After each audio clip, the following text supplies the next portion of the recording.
بسم الله الرحمن الرحيم.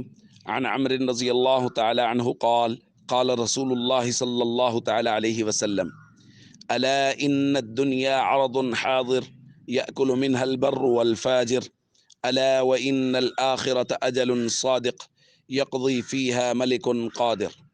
رواہ الشافعی۔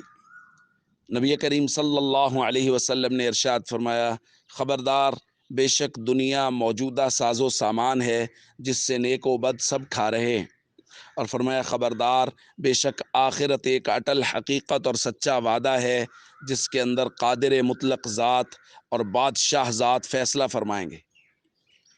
دوستو، یہ فرق ہے دنیا اور آخرت میں کہ دنیا موجودہ ساز و سامان ہے، اس کے اندر جو کام کیا جاتا ہے اس کا دنیاوی نتیجہ نکلتا ہے، وہ نظر آتا ہے۔ اگر کوئی آدمی سود کما رہا ہے تو اس کو پیسے ظاہری طور پر زیادہ لگیں گے، نظر آئیں گے کہ یہ زیادہ ہو گئے۔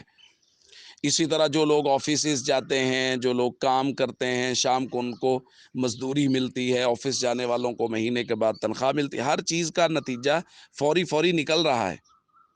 جبکہ اس کے مقابلے میں آخرت، جو لوگ اعمال بد کر رہے ہیں ان کے اوپر کوئی پکڑ نہیں ہے، یعنی بظاہر اس کا کوئی نتیجہ نہیں نکلا۔ جو لوگ اچھے کام کر رہے ہیں ان کے اوپر جو رحمتیں اتر رہی ہیں وہ بظاہر نظر نہیں آ رہی، لیکن حضور علیہ الصلوۃ والسلام نے ارشاد فرمایا وہ سچا وعدہ اور اٹل حقیقت ہے۔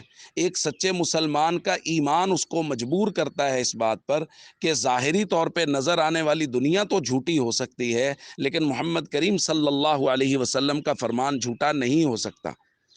اس لیے جو لوگ دنیا میں اچھے اعمال کرتے ہیں اور اللہ کے نبی صلی اللہ علیہ وسلم کے مبارک زبان پر یقین رکھتے ہیں، ان کے لیے کہا گیا خبردار، الا وان الخیر کلہ بحذافیرہ فی الجنہ، کہ اچھے لوگوں کے لیے، اچھے کام کرنے والوں کے لیے جنت ہے، اور جنت میں تمام تر خیریں اور بھلائیاں موجود ہیں۔ اور جو لوگ برے کام کرتے ہیں ان کو پوری طرح سے یقین نہیں ہے، ان کے بارے میں فرمایا الا وان الشر کلہ بحذافیرہ فی النار، کہ تم لوگ جہنم والا کام کر رہے ہو، اور شر سارے کا سارا اپنی تمام تر خصوصیات کے ساتھ وہ شر جہنم کے اندر ہے۔ اس لیے میرے دوستو، ہمیں نبی کریم صلی اللہ علیہ وسلم کی مبارک زبان پر سب سے زیادہ اعتماد ہونا چاہیے، اور آخرت کے اعمال کی طرف بھرپور توجہ ہونی چاہیے، اور کوشش کرنی چاہیے کہ ہماری زندگی نبی کریم صلی اللہ علیہ وسلم کے فرامین کے مطابق گزرے۔ السلام علیکم ورحمۃ اللہ وبرکاتہ۔